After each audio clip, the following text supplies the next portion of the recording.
Bonjour Marine Madelmont. Bonjour Sébastien. Avec Roule Média cette semaine, on s'intéresse à quelque chose que vous avez peut-être malheureusement vécu cet été sur la route, le mal des transports. Oui, la cinétose, c'est ce petit nom donné lorsqu'on est malade en voiture. Eh bien, ça survient quand? Ça survient quand les messages envoyés au cerveau par nos yeux, nos muscles et notre oreille interne ne sont tout simplement pas d'accord. Donc, imaginez si vous êtes en voiture côté passager, vous lisez un livre, vous fixez votre téléphone, donc vous semblez immobile, mais en fait, votre oreille interne et vos muscles, eux, sentent que vous vous déplacez, surtout s'il y a beaucoup de virages. Résultat, c'est là que le cerveau est confus et hop là, la nausée arrive.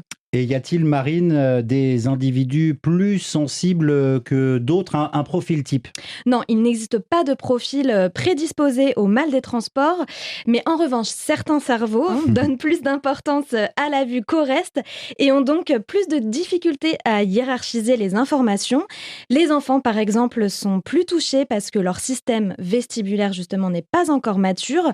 En général, les malaises liés au mal des transports diminuent vers l'âge de 12 ans, Mhm. pour information. Chez l'adulte, le stress peut amplifier les symptômes. Avez-vous des conseils pour éviter ou en tout cas limiter ce mal des transports? Alors oui, il y a plusieurs gestes, hein. Installez-vous déjà à l'avant, c'est mieux, ou au centre à l'arrière. Regardez loin devant le paysage.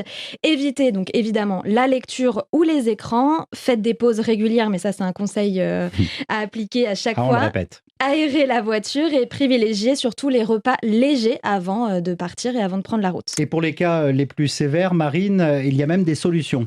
Effectivement, pour les cas vraiment chroniques et si ça vous gâche la vie au quotidien, il y a vraiment une solution sur le long terme, c'est la rééducation vestibulaire qui Mhm. est très efficace.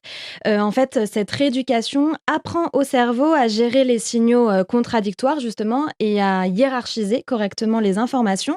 Donc, vous pouvez commencer déjà par en parler à votre médecin traitant, puis des séances chez un kiné peuvent aussi vraiment soulager et c'est là qu'on fait cette rééducation vestibulaire. Merci Marine. Toutes ces infos et ces conseils sont à retrouver sur le site media.roule.fr et même en vidéo sur vos réseaux sociaux. À très bientôt, à la semaine prochaine À Marine. la semaine prochaine, merci beaucoup.